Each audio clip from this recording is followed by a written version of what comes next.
is you've got to deliver value before you make the sale. You can't just make the sale and then promise to deliver value later.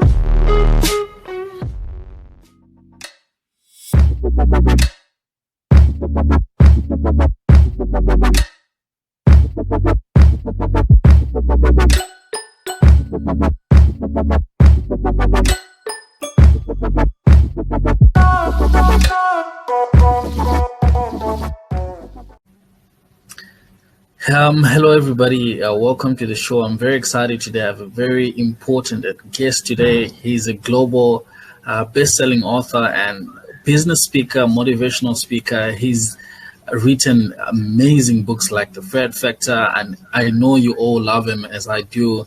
Mr. Mark Sanborn, welcome to the show. Thank you. It's good to be with you. I know it's 6 p.m. there. It's 10 a.m. here, and we have a chance to talk across the globe. Yes. I forgot to say good morning. Yes. So, are you saying? I said thank you for having me, and I appreciate your support of my work. You're welcome. And you were the former president of the National Speakers Association. Please walk me through that process. What made you become a speaker? Well, I got interested in speaking when I was really young. I entered a speech contest at the age of 10, and I really did so badly that, I got interested in trying to figure out how to become a good speaker. It didn't start with a great success. I wasn't a natural. I worked really hard, and I started entering as many speech contests as I could.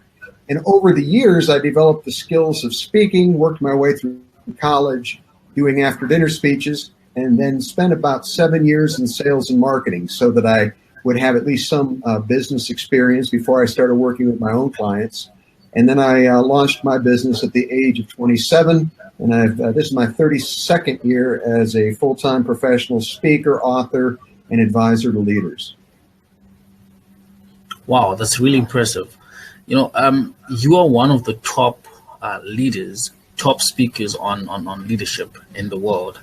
And that's a very tough act to follow. I mean, how does one actually get to that point, to that level where you are one of the top leaders on speakers on leadership? Well, I think it starts with a commitment, the intention to become as good as you possibly can. I knew that to be a good speaker, to be a good author, I would need not only to, write about and talk about what others were writing and talking about, but be original and unique in the research and the content that I developed. And as a result of working very, very hard, over time, the marketplace recognizes you. Today, a lot of people call themselves thought leaders, but I always say that you can't claim to be a thought leader. That's something that's bestowed by others. I can claim to be, the best looking guy in Denver, Colorado, and that doesn't make me the best looking guy in Denver, Colorado. But when enough other people, readers, clients, audience members, journalists, social media people, and bloggers start to recognize the value of your ideas, I think over time, and it's been a long time that I've been in the business, that's how you can potentially achieve that kind of recognition. And I recognize that, there are a lot of people in the world today that do what I do, and there are a lot of them that do it really, really well. I always appreciate the lists and the accolades, but, my commitment is simply to do the best I can each day with whatever client I'm in front of to deliver value. Wow. Who are some of those speakers that you acknowledge and you say, these speakers are really doing great things? I'll give an example for myself. A very good friend of yours, actually, Dr. Nido Cubane, is one person that I respect and I love so much. So who are some of those speakers that you can acknowledge and say these people are doing great things? Oh, there's a lot of them. I have 4 very good friends that I collaborate with: Larry Winget, Joe Calloway, Scott McCain, and Randy Pennington. We used to blog and do videos together. We used to call ourselves the 5 Friends. And although that formal business arrangement doesn't exist, we're still very, very good friends. And what I find is we challenge each other's thinking. We bring a different point of view. And I think as a result, we're all a little bit better because of each other. I agree with you. Dr. Cubane has been a friend of mine for over 40 years. I met him a very long time ago. And what's extraordinary about Nido is that not only is he a great speaker and an author, but now he's the president of High Point University, one of the fastest growing universities in the United States. He's been involved in philanthropy and public relations and marketing and investing. So he's truly a Renaissance person. And I think that's what helps make you a great speaker. Many, many years ago, a friend of mine named Danny Cox said that a great speaker is someone who has lived their life fully and is merely reporting on their findings. And I think that, Nito definitely exemplifies someone who's lived their life fully. He doesn't just talk about success, he's been successful. And I want to say be very careful about reading or listening to people that can tell you how to do something they themselves have not done. That is very important. That is very important. I think speaking about Dr. Nito Qubein, there is one particular book of his that I read that totally changed my life. And his life definitely speaks to the information and everything that he talks about. Speaking about you and everything that you do, you are undoubtedly one of the most paid speakers. And how do you find your work? How do people find you and get to book you? Do you have a marketing team that finds work for you, or how do you do it? For the majority of my career, I focused on becoming a very, very good speaker and didn't focus as much on marketing, which is to say my goal whenever I got in front of an audience, or even today when I get in front of an audience, is to do such a good job that 2 or 3 people in that audience will say, hey, we need to bring him to our company or our department. Today, because of the internet, there are a lot more people who are speakers or aspiring speakers. And so it's a little harder to just rely on that word of mouth marketing. Although I do believe that is the best marketing you have, is the quality of your presentation. But I do have an agent on my team who handles my bookings, and I do a lot in social media to try to present my thinking. My idea is that people will be more likely to hire me if they like what I say and write than if I just ask them if they're interested in hiring me as a speaker. Or what I say is you've got to deliver value before you make the sale. You can't just make the sale and then promise to deliver value later.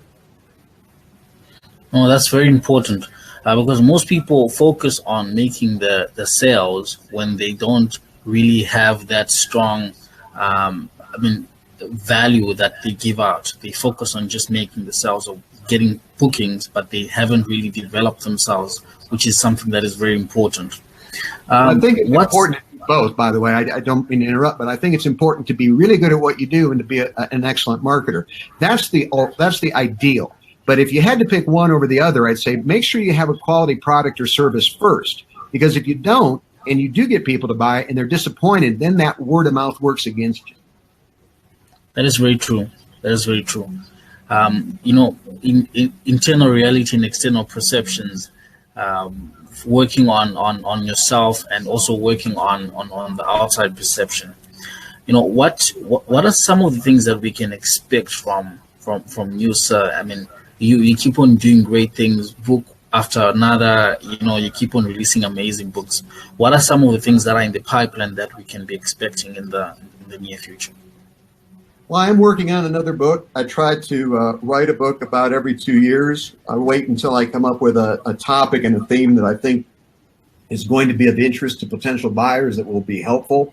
My next book is about clarity, because I believe that intentionality and clarity are the opposite sides of the same coin. You can be intentional, but if you aren't clear, then your hard work doesn't pay off. And you can be clear, but if you don't intentionally pursue what it is you want to do, you have the same result.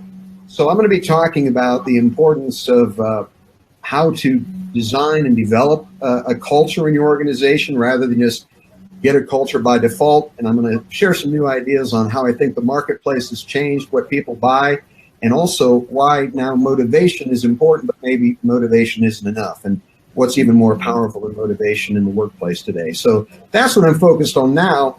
In my writing, in my speaking, I still talk about the topics I've written on before, the Fred factor, you don't need a title to be a leader.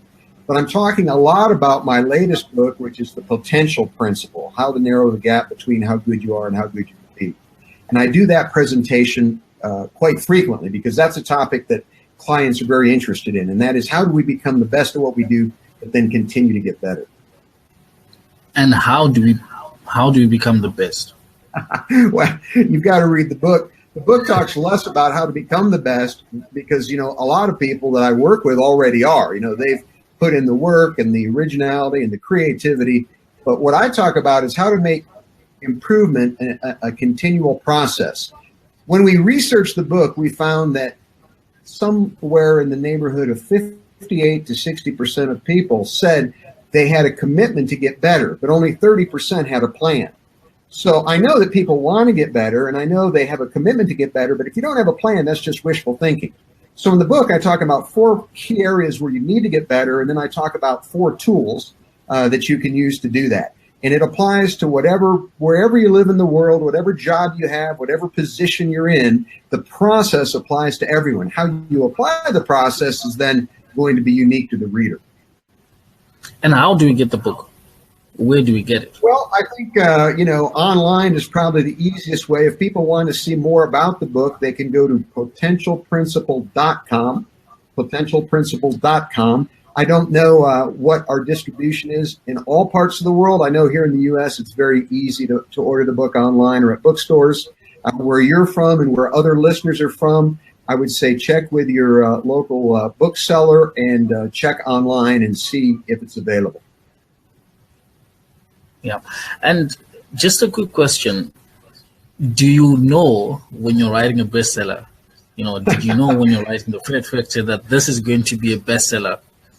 When I wrote my best-selling book is The Fred Factor, and that sold about 1 million copies here in the U.S. and another 1 million internationally. And when I wrote it, I knew it was a powerful story, and I thought it was a good book because it had come out of years of talking about The Fred Factor.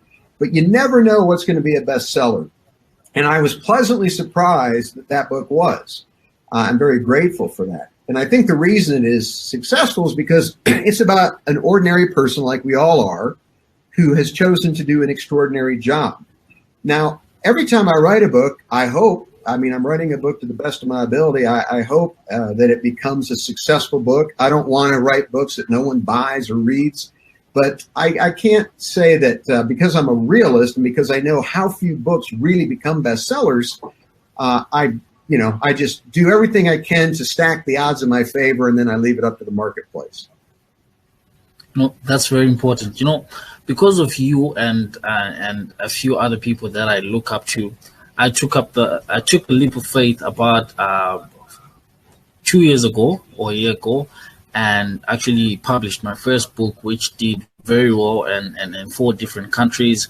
And what's your advice? My question for you is, what's your advice for other young people out there who might be or who could be looking up to you but don't know what to do? They want to publish books. They want to speak around the world like you do. They want to become global bestsellers like you. How do they do that? What's your advice for them? Well, my advice would be simple, and that is whether you want to be a speaker or an author, and there are 2 different skill sets to the spoken word and the written word, is make sure you have a compelling message, not just a topic. A topic is unique to no one. Customer service is a topic that thousands of people talk about all over the world. The Fred Factor is my message about how to provide great customer service. Leadership is a topic. You don't need a title to be a leader is my unique vantage point. And without a point of view, you just become a copy or a duplicate. And it's hard to get the attention of the marketplace. I would say don't write a book or give a speech without a very compelling reason why you want to do that. And that goes back to the question, how is my message going to benefit the reader or the listener? They don't want to know what you did, and they don't even want to know what you learned about what you did. They want to know what they can learn and how they can use what you learned in their life to get better. And if you can help the reader or the listener get better, you'll be very successful. Wow.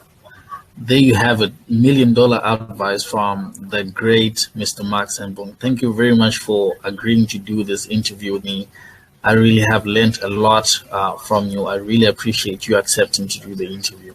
Well, it's been my pleasure. And again, keep up the good work and congratulations on your book and all you've achieved so far. Wish you the very best.